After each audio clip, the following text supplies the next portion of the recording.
So guys welcome back with another videos. ಇನ್ನು ಡೈಟ್ ವಿಷಯಕ್ಕೆ ಬರ್ತೀನಿ. ಬಿಗ್ ಬಾಸ್ ಅವ್ರ ಕಡೆಯಿಂದ ಮತ್ತೊಂದು ಪ್ರೋಮೋ ಅಪ್ಡೇಟ್ ಮಾಡಿದ್ದಾರೆ. ಆ್ಯಂಡ್ ಇಲ್ಲಿ ಇಷ್ಟು ದಿನ ಒಂದು ಮೊಟ್ಟೆ ಕತೆ ನಡೀತಾ ಇತ್ತು, ಇವಾಗ ತಲೆ ತಿನ್ನೋ ಕತೆ ನಡೀತಾ ಇದೆ. ಇಂಟ್ರೆಸ್ಟಿಂಗ್ ಆಗಿದೆ. ಸೊ ಆ ಪ್ರೋಮೋ ನೋಡ್ತಾ ರಿಯಾಕ್ಷನ್ ಕೊಡ್ತಾ ಡೀಟೇಲ್ ಮಾತಾಡೋಣ ಬನ್ನಿ. ಮೀನ್ ಎಲ್ಲ ಹಾಕಿ ತಿಂತಾ ಇದ್ದೀರಾ ಚೆನ್ನಾಗಿ, ಬಟ್ಟಲ್ ಡೆಕೋರೇಟ್ ಮಾಡಿ. ತಗೋ, ನನ್ಗೆ ಬೇಡ. ನಿಂಗೆ ಇಷ್ಟ ಅಲ್ಲ ಫಿಶ್? ನೀವು ತಿನ್ನಿ. ತಗೋ ತಲೆ. ಕ್ಯೂಟ್. ನೀವು ತಲೆ ತಿನ್ನಲ್ವಾ? ತಿಂತಿಯಲ್ಲ, ತಗೋ. ನೀವು ತಿನ್ನಿ. ಇಂದ ಬಾ. ನೀವು ತಲೆ ತಿಂತೀರಲ್ವಾ? ಇದೇ ಕೂಡ ತಿನ್ನಿ. ಬಾ, ನಿಂಗೆ ಇಷ್ಟ. ನೀವು ತಿನ್ನಲ್ವಾ ತಲೆ? ಇದು ನಿನ್ಗೆ ಸೂಟ್ ಆಗುತ್ತೆ. ನನ್ಗೆ ತಲೆ ಅಂದ್ರೆ ಜೀವ. ನನ್ನ ಎಲ್ಲರೂ ನನ್ನ ಇಷ್ಟ ನಿನ್ಗೆ ಫ್ಯಾಮಿಲಿ ಅವರು ಇದೇ ಎಲ್ಲ ತಿನ್ನಂದ್ರೆ ತಲೆ ತಗೋ.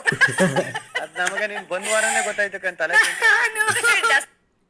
ಪಾಪ ಆ್ಯಕ್ಚುಲಿ ಚೆನ್ನಾಗಿದೆ ಅಲ್ಲ ತಲೆ ತಿನ್ನೋ ಮಾತುಕತೆಗಳು. ಆ್ಯಂಡ್ ಇಲ್ಲಿ ನಮ್ಮ ಅಶ್ವಿನಿ ಗೌಡ ಅವರು ಕೂಡ ಸಖತ್ ಫನ್ ಮಾಡ್ತಿದ್ದಾರೆ. ಆ್ಯಂಡ್ ಇಲ್ಲಿ ರಿಯಾಕ್ಷನ್ ಕೂಡ ಚೆನ್ನಾಗಿತ್ತು. ಆ್ಯಂಡ್ ನಮ್ಮ ರಕ್ಷಿತಾ ಶೆಟ್ಟಿ ಏನು ಹೇಳ್ತೀರಾ? ರಕ್ಷಿತಾ ಶೆಟ್ಟಿ ಅವ್ರಿಗೆ ತಲೆ ತಿನ್ನೋದು ತುಂಬ ಇಷ್ಟ ಅಂತೆ. ಯಾವ ತಲೆ, ಏನು ಕತೆ, ಏನಿಸುತ್ತೆ ಗೈಸ್ ಕಮೆಂಟ್ ಸೆಕ್ಷನ್ ತಿಳಿಸಿ ನೋಡೋಣ. ಫನ್ ಆಗಿದೆ ಪ್ರೊಮೋ. ಆ್ಯಂಡ್ ಜೊತೆಗೆ ಇಲ್ಲಿ ಒಂದು ವಿಷಯ ಏನಪ್ಪ ಅಂದರೆ ಅಶ್ವಿನಿ ಗೌಡ ಮತ್ತು ರಕ್ಷಿತಾ ಶೆಟ್ಟಿ ಇವರಿಬ್ಬರು ಕೂಡ ಇವಾಗಿರೋಂಥ ರೀತಿ. ಆ್ಯಂಡ್ ನಿಜ ಹೇಳ್ತೀನಲ್ಲ, ಸ್ಟಾರ್ಟಿಂಗ್ ಟೈಮಲ್ಲಿ ಸಿಕ್ಕಾಪಟ್ಟೆ ಬೇಜಾರಾಗ್ತಿದ್ದು ಅಶ್ವಿನಿ ಗೌಡ ಅವ್ರ ಬಗ್ಗೆ. ಯಾಕೆಂದರೆ ರಕ್ಷಿತಾ ಶೆಟ್ಟಿ ಅವ್ರನ್ನ ಅವ್ರು ನಡ್ಸ್ಕೊಂಡಂಥ ರೀತಿ ಸಿಕ್ಕಾಪಟ್ಟೆ ಹರ್ಟ್ ಆಗ್ತಿತ್ತು. ಅದಕ್ಕೋಸ್ಕರ ನಾನು ತುಂಬ ಸಲ ಸ್ವಲ್ಪ ಕೋಪ ಮಾಡ್ಕೊಂಡು ವಿಡಿಯೋ ಮಾಡಿದ್ದೀನಿ ಎಷ್ಟೋ ಸಲ, ಬಿಕಾಸ್ ಆ ರೀತಿ ಇತ್ತು, ಓಕೆನಾ. ಬಟ್ ಇವಾಗ ಅವ್ರು ಇರೋಂಥ ರೀತಿ, ಬದಲಾಗಿರೋಂಥ ರೀತಿ, ಮತ್ತು ರಕ್ಷಿತಾ ಶೆಟ್ಟಿ ಅವ್ರನ್ನ ಒಂದು ಮಾತಾಡ್ಸೋಂಥ ರೀತಿ ಆಗ್ಬೋದು, ಪ್ರತಿಯೊಂದು ಕೂಡ ಬದಲಾಗಿದೆ. ಅವ್ರನ್ನ ನೋಡುವಂಥ ರೀತಿ ಕೂಡ ಅಷ್ಟೇ. ಅವ್ರ ಜೊತೆ ಆಟ ಆಡ್ತಿದ್ದಾರೆ. ನನಗೆ ಅದು ತುಂಬ ಸಲ ಶಾಕ್ ಆಗುತ್ತೆ, ಯವ್ವ ಹೆಂಗಿದ್ದವ್ರು ಹಿಂಗಾಗ್ಬಿಟ್ರಪ್ಪ ಅಂತ.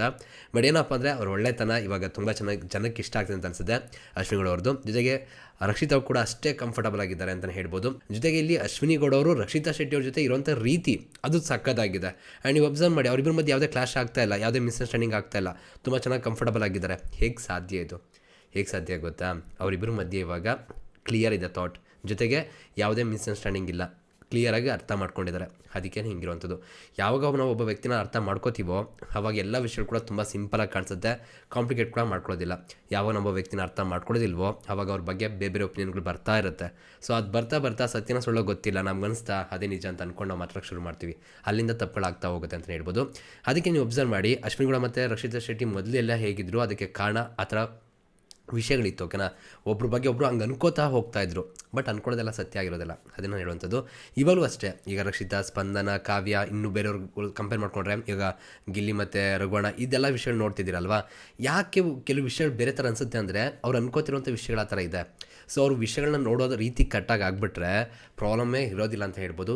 ಒಂದು ಸಲ ಅದನ್ನು ಕ್ಲಿಯರ್ ಮಾಡ್ಕೊಬಿಟ್ರೆ ಐ ಥಿಂಕ್ ಇಲ್ಲಿರೋರು ಯಾರನ್ನೂ ಕೂಡ ಕೋಪ ಮಾಡ್ಕೊಳ್ಳೋದು, ನೆಗೆಟಿವ್ ಮಾಡ್ಕೊಳ್ಳೋದು, ಅವ್ರು ಆಗ್ಬೋದು, ಇನ್ನೊಬ್ಬರನ್ನ ನೆಗೆಟಿವ್ ಮಾಡೋಂಥದ್ದಾಗ್ಬೋದು, ಅವ್ರ ಬಗ್ಗೆ ಮಾತಾಡೋದಾಗ್ಬೋದು, ಇದನ್ನು ಯಾವುದು ಕೂಡ ಮಾಡಲ್ಲ.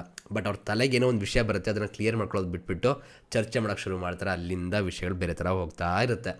ಸೊ ಹಾಗಾಗಿನೇ ಸಂಬಂಧಗಳು ಕೂಡ ಬ್ರೇಕ್ ಆಗ್ತಾ ಹೋಗುತ್ತೆ ಈ ಬಿಗ್ ಬಾಸ್ ಮೇಲೆ ಅಂತ ಹೇಳ್ಬೋದು. ಬಟ್ ನನಗೆ ಪರ್ಸ್ನಲಿ ಅಶ್ವಿನಿ ಗೌಡ ಇವಾಗಿರೋಂಥ ರೀತಿ ಮನಸ್ಸಿಗೆ ಸಿಕ್ಕಾಪಟ್ಟೆ ಖುಷಿ ಕೊಡುತ್ತೆ. ಆ್ಯಂಡ್ ಜೊತೆಗೆ ರಕ್ಷಿತಾ ಶೆಟ್ಟಿ ಕೂಡ ಅಷ್ಟೇ ನಗ್ತಾ ತಮಾಷೆ ಮಾಡ್ಕೊಂಡು ಅವ್ರ ಜೊತೆ ಇರೋಂಥ ರೀತಿ. ಆ್ಯಂಡ್ ಆಟ ಆಡ್ತಾರಪ್ಪ ಅವರಿಬ್ಬರು ಕೂಡ, ಸಖತ್ ಫನ್ ಇರುತ್ತೆ ಅದೆಲ್ಲವೂ ಕೂಡ. ಆ್ಯಂಡ್ ನಮ್ಗೆ ಇಲ್ಲಿ ರಿಯಾಕ್ಷನ್ ಹೇಗೆ ಅನಿಸ್ತು, ನಮ್ಮ ಅಶ್ವಿನಿ ಗೌಡ ಅವ್ರ ಮಾತುಕತೆ ಹೇಗೆ ಅನಿಸ್ತು ಕಮೆಂಟ್ ಸೆಕ್ಷನ್ ತಿಳಿಸಿ. ಸಿಗೋಣ ಗೈಸ್ ಮತ್ತೆ. Thank you guys, love you guys, bye.